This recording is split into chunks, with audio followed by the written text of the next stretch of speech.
suddenly there was this direction of threats and intimidation and harassment at election officials, and their families, um, and it was shocking and upsetting and worrisome on so many levels. And unfortunately, it hasn't gone away. The full and free exercise of our sacred right and duty to vote is more important in the long run than the personal hopes or ambitions of any candidate for any office in the land.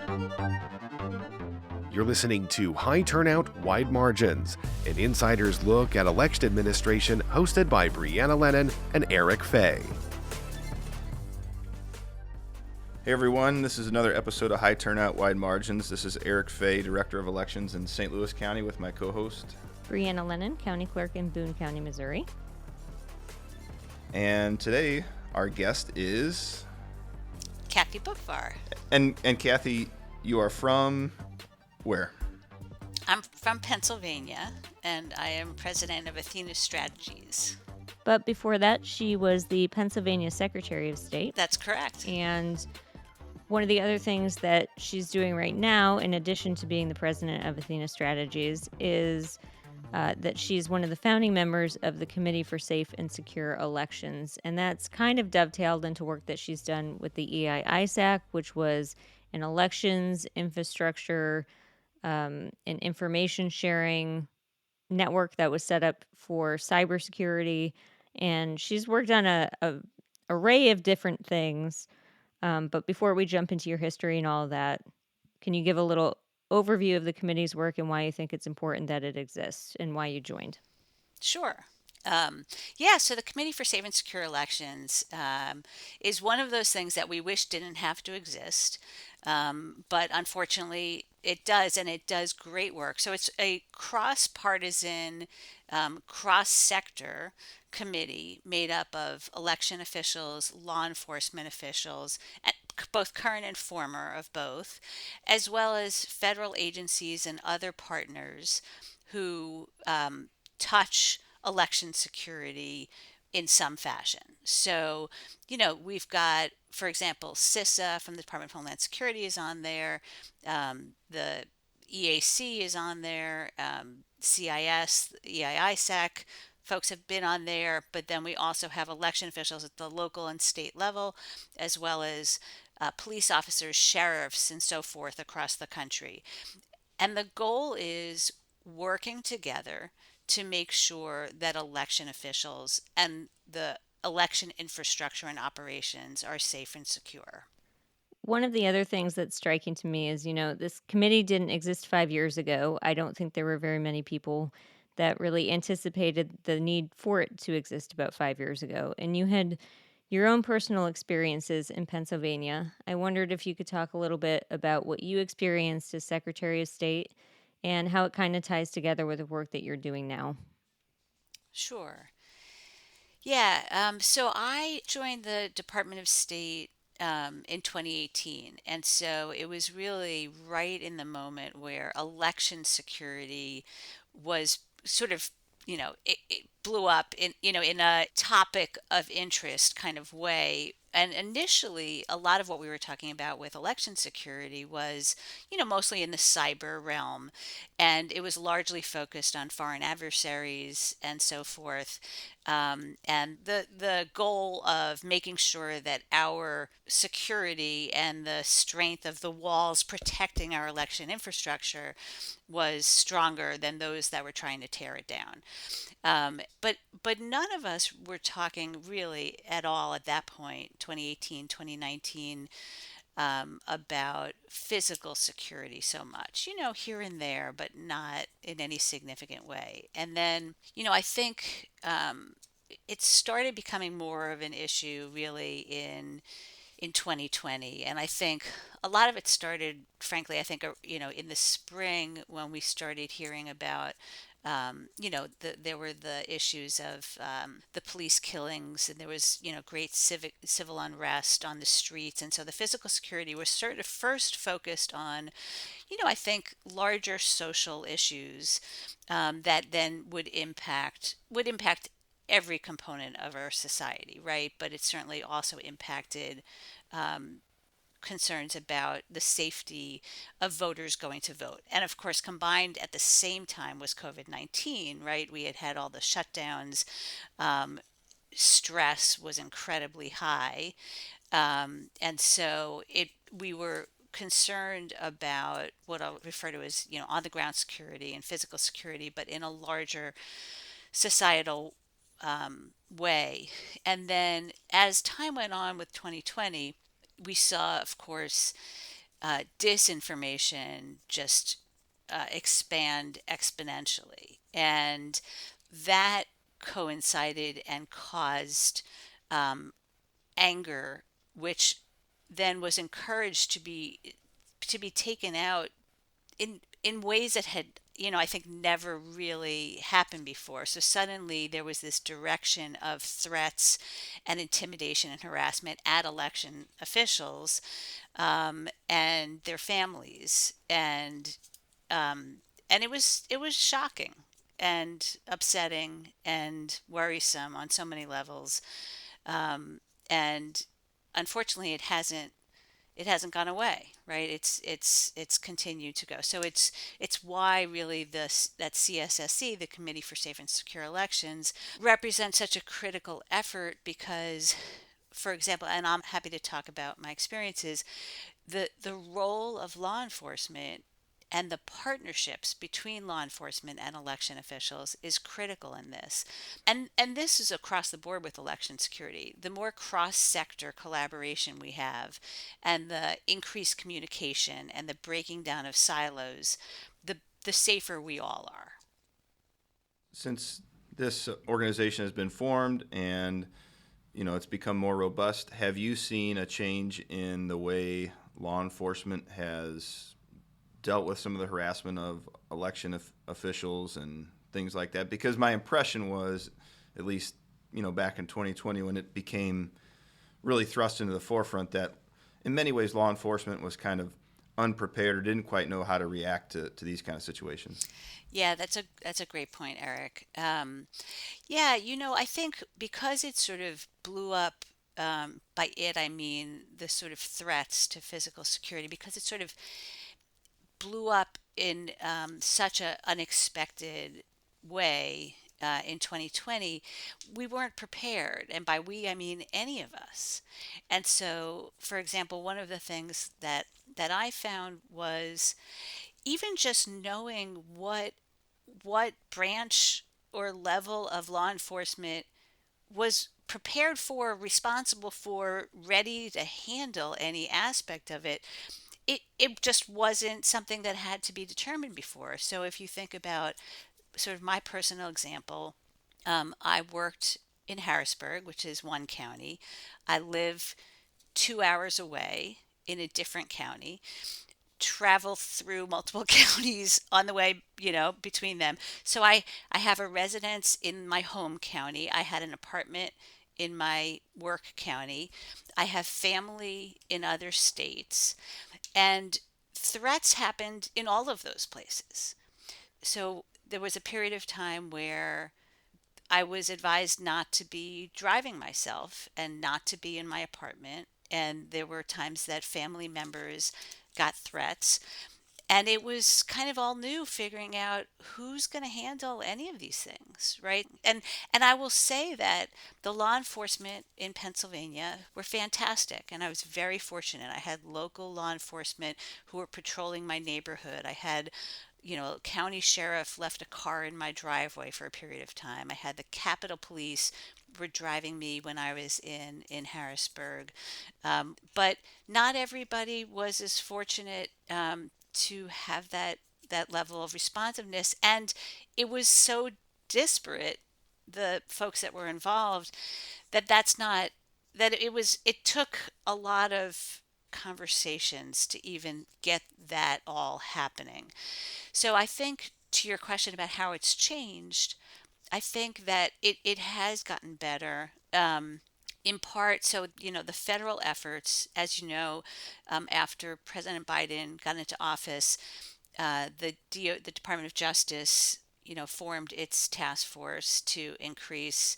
I'm not actually sure what the exact language of their scope is, but basically to address or these issues and hopefully lend some support to preventing and resolving these issues. And so the and that's been a challenge, but I have noticed that the FBI has been playing a much more significantly proactive role than I think they had been. And they were also, I didn't mention them earlier, they were also involved with me in 2020 and were responsive and were good. But what I've heard is some election officials have said, I was talking to one election official at the local level who said, I was asking her if she had contacted her police, her local police, about the threats she had gotten. And she said the FBI contacted her proactively. They had tracked it, and reached out to her, which I thought that was new. That's what we need.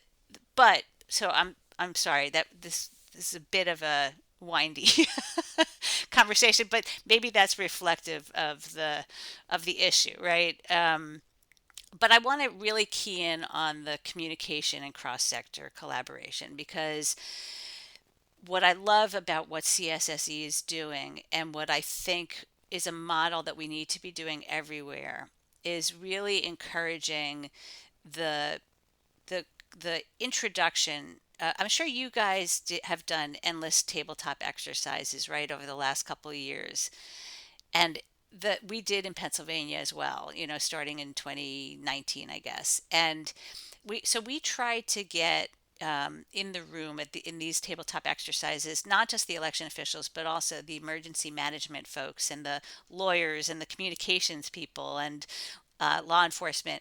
And we sometimes found that the election officials would be meeting some of these other folks for the first time in the tabletop exercise. So like that's what you want, is for the people to meet and to talk about their processes, talk about what's normal, what's not normal, talk about who the key players are in every aspect of it. Do it before there's a problem. What to be looking for, what to be thinking about. Do it ahead of election day, ahead of any incidents. And that way, when the incident happens or election day gets crazy, you know who to call already. You know what the process is. And that's what CSSE is all about, is really incident planning ahead of time, relationship planning, communications planning ahead of time, so that you're not dealing with it for the first time should an incident occur.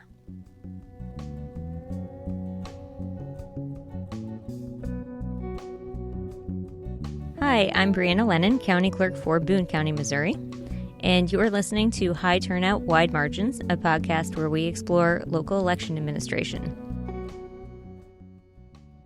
Maybe it's a good time, Kathy, if you don't mind talking about how you came to be in election administration and what motivated you to work in this space. Sure. There's a fair number of us I've discovered who, it's probably a very high percentage. I'd be interested to know what the percentage is of us who talk about being accidental election professionals. So my first job in elections was as poll worker. So I was a regular voter, and at some point, the folks who were poll workers in my precinct said we could really use a poll worker. They did convince me to try being a poll worker at the next election, and I sort of started as a clerk, and then I ended up being a minority inspector, and I fell in love with elections through being a poll worker. Yeah. So real quick, just to jump in Pennsylvania, at least some level or some type of poll worker is actually elected. Is that correct? Yes. So Yeah. minority Were you inspector, elected to be? I was Okay. elected. and so like initially I was just clerk, which is not elected, but then I was minority inspector, which just means that I was the minority party. My precinct was a Republican precinct, so the judge of elections is elected, the majority minority inspectors are elected, and there's a balance of parties. So yeah, and I just felt like you were like, for the first time, I realized that you never feel more like you're part of the wheel of democracy as you do when you are literally helping people vote. And, and sitting there, and at the time, we counted absentee ballots in the precincts. And so, we'd be there till whatever, 1 in the morning with the tally sheets and it was so it was such a great experience. And so then there, a few years later, a position arose with Advancement Project, a national civil rights organization. They were looking for a voting rights lawyer. So I was a practicing lawyer, and had just started. I had actually, I guess between the two, I had pro bono supported a low income minority community in my county whose polling place had been changed to a really bad place after having been in their community for a million years. So I had supported them in their effort to try to get the polling place moved back. And then this job came up with Advancement Project. And I had been in a law practice with my husband for 11 years. But it was such a great opportunity. And we were at a good point professionally where we were looking for merging with a firm or hiring. So it ended up being a great time. I worked for Advancement Project as the Pennsylvania voting rights lawyer. It initially was all Pennsylvania, and then I also did work in Florida and Texas in 2009 and 2010. And so then I was really hooked on elections. But in Pennsylvania, it was also the first I ever heard of state secretaries of state, right? It was least known, very unknown, not to mention county level election officials, how important it was. And that was through that job, I got to work with a bunch of county level folks as well as the Department of State. And Secretary of State is not an elected position in Pennsylvania, but there was a vacancy on the Commonwealth Court in Pennsylvania in 2011, which I was recruited to run for, which is the court that hears voting rights cases. So I ran from that and lost in a close race in 2011, and then was recruited to run for Congress, which was not on my bucket list. But so I was a poll worker, I was a voting rights lawyer, I was a candidate. Then I had a few other professional pathways that I was taken. But when there was a vacancy in the Secretary of State's office in 2017, the end of 2017, the governor interviewed me and asked me to serve as Secretary of State and Chief Election Official. And then after that, I've been working at the federal level. So I was Vice President of Election Operations at Center for Internet Security, and now I'm doing a broader scope of voting rights and election security work at the federal level. So I feel incredibly fortunate to have worked in the most local precinct level, and then also work with county, state, and federal. And I will say this, and I'm sure, I hope you hear this all the time, but there's hands down election officials at every level are the hardest working, most dedicated individuals I have ever met, who just really, what motivates them more than anything in the world is to make sure that all of us can exercise our fundamental right to vote. And what is more important than that? So we've talked about the Committee for Safe and Secure Elections, and things like that, but that's just one of the many things that I know that you're working on after you left the State Department and you were doing the EISEC work, which is elections, but really more related to cybersecurity. What was driving you and what's motivating you now to keep working in elections and continue on, but not in an appointed or an elected kind of level? So I'm working with a mix of diverse national organizations, academic institutions, and election officials and other government officials across the country on a broader range of issues. So, as you said, the EIISAC, largely cybersecurity focused support, which is fantastic and very important. Um, so the work I'm doing now, I really wanted to. There's as we've discussed even just here today, there's a lot of um, there's a lot of different ways that we need to be doing better at supporting election officials and government officials across the country. And the cybersecurity is piece of that, but so is all this physical security pieces, disinformation, and the things that come from disinformation, right? If disinformation somehow was contained, it it it it would be less of an issue. But of course, it causes all kinds of other effects. And when you look at the litigation and the challenges and the endless record requests that you're all getting, and then you look at the people on the ground, like our communities are yearning to understand all these competing messages that they're hearing. So, so I'm working with a broad base of folks to make sure that we're spreading accurate information about elections. Like, we need to be going to the people where they are. We need to be on TikTok. We need to be in the libraries, in the barbershops, in our schools, really making sure that we talked about those of us who are accidental election professionals. We want to make sure that just the base level of what people know is higher than what it is now, because right now it ends up people with knowledge about elections, you sort of have to be self-selecting. And if you never had exposure to really understanding or integrating kids into the process, right? Getting folks to be poll workers earlier, but really at any stage.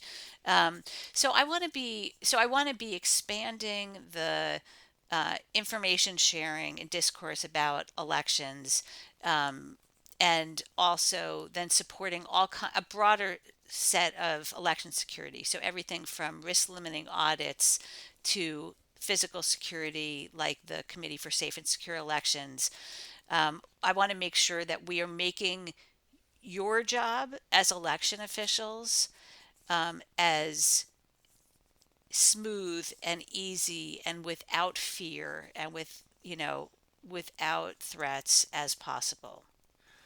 I've been lucky. I haven't had the kind of protesters outside my office and things that a lot of other election administrators have experienced. But I've dealt with over the years, even prior to 2020, a number of very angry people, right up in your face about one thing or another. And all of our backgrounds are somewhat similar to yours, and in that we all came to this because we cared about public service or public administration, and we want to make the process work for everybody who's qualified to vote. And so it's like there's part of me that, when these people are all upset or they think you've done something nefarious, I just want to talk to them and explain it. Like, don't you know who I am? I'm not, I'm not working with the Venezuelans to, fix this election. So, did you have that compulsion at any point to just like try to engage with any of these people and just talk to them? And if so, how did that go?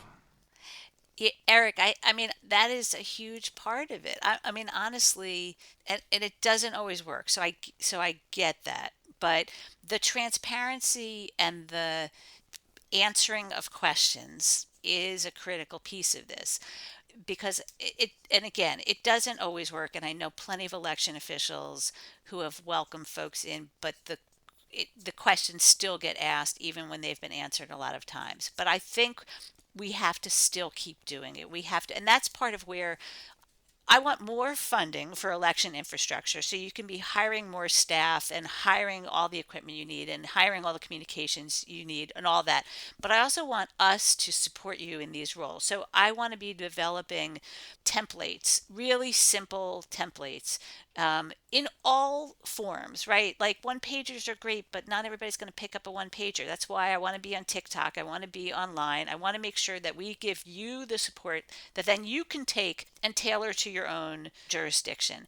But yeah, I think to some degree, talking to the people that are asking the questions, at least to a reasonable point at the beginning. Again, at some point, if it keeps going and going and going, I don't know how many times you have the same conversation. That's not a good use of your time or anybody's time.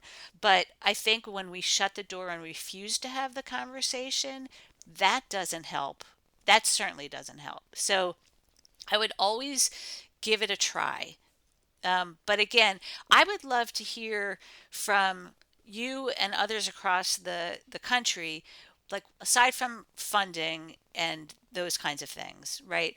How else can we help you? We've got CSSE who will come help forge those connections between you and law enforcement partners and make sure that your incident planning. But what else would be helpful for you? What could people on the outside, organizations, agencies be doing to help make your job easier? So next time I'd like to interview you. Well, we really appreciate your time, and we just want to make sure that we close by asking if there's anything that you want local election officials to know as they're preparing for the 2024 election season.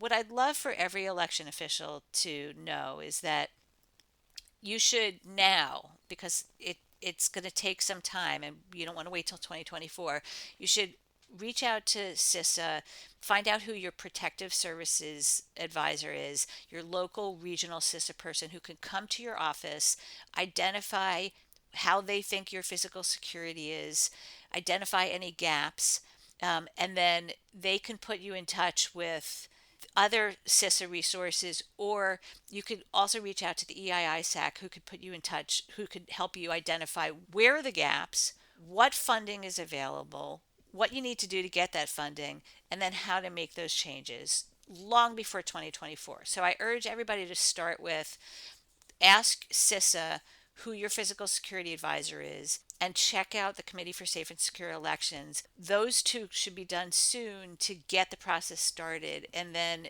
we can help plot forward the best path to get you the protection that you need, that you and your staff need.